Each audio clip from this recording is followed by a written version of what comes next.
bottom of the Mariana Trench is something that simply wasn't possible a few years ago because the technology wasn't there. The US military managed it in 1960, and they were never able to use that vessel again. It was so badly damaged in the process of getting down and back up again.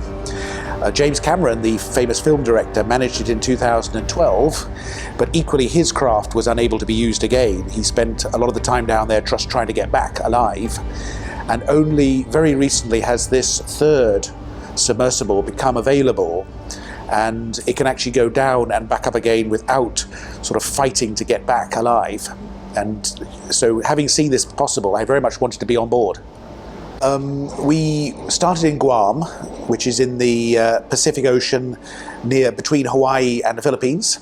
And the Mariana Trench is the lowest point in all the world's oceans. The depth point that we got to was 10,925 meters, 11 kilometers, or in local currency here, it's 13 Burj Khalifas high. The fact that this is a submersible requires a mothership. So the ship is called the DSSV Pressure Drop. It's crewed by 35 people, and we went on that for about 9 days. It was a $35 million submersible. It's a titanium pressure vessel, so there's 90 millimeters of titanium sphere in the middle, and acrylic surfaces all round carrying the other things that are outside the pressure vessel. It's a very, very hostile environment. The pressure is phenomenal down there. This submersible, which is really only the size of a large car, it had 100,000 tons of force on it. The pressure is immense, so it's 100,000 tons, not 100,000 kilos, 100,000 tons of pressure. That's equivalent to 300 jumbo jets simply sitting on this small pressure vessel. One of the things you do on these dives is you leave something outside the pressure vessel.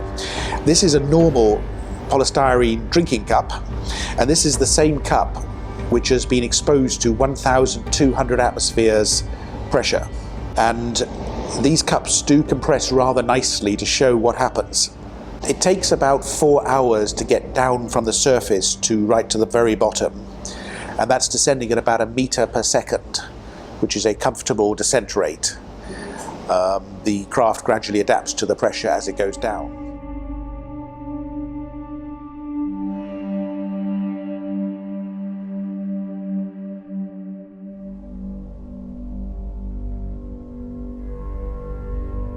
Once you go below about 300 meters, you don't really see fish anymore. There are fish that go much lower, but nowhere near down to this level. But we didn't see anything beyond about 300 meters depth as we descended. But at the bottom, there are creatures running around on the sand. And then we actually videoed some of these creatures running around on the sea floor. They're sort of like shrimps or crabs, but they're hollow, because no shell could survive the pressure, so they have water flowing through the creature.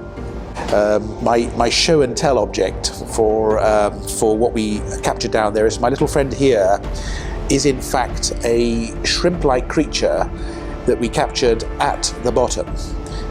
It's absolutely amazing that these creatures have evolved over millions of years, and this thing crawls around on the bottom of the ocean in pitch black. They don't have eyes because there's no real point, you can't see anything. So until we came along with some floodlights, it had never seen light. There are microplastics in the water right down to the very bottom of the Mariana Trench. We've collected samples which will be further analysed now after the dive, but we know from experience of previous dives that microplastics get everywhere. If we have to use plastics in the world, which we do, I suppose, put them in landfills, don't put them in the ocean.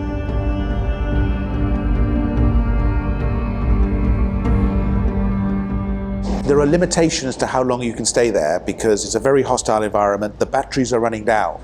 The whole time you're down there, you're kept alive because of battery power. And the movement we did, the 4.6 kilometers, required thrusters, which are quite heavy on battery. So there's a limitation to how far you can go and how long you can stay down there. So we managed to reach the limit before our battery level was too low and we had to go up. There's so many firsts and incredible things in Dubai that has inspired me to sort of go challenge the deep. Well, why not? There is now a submersible that can do it. Why not?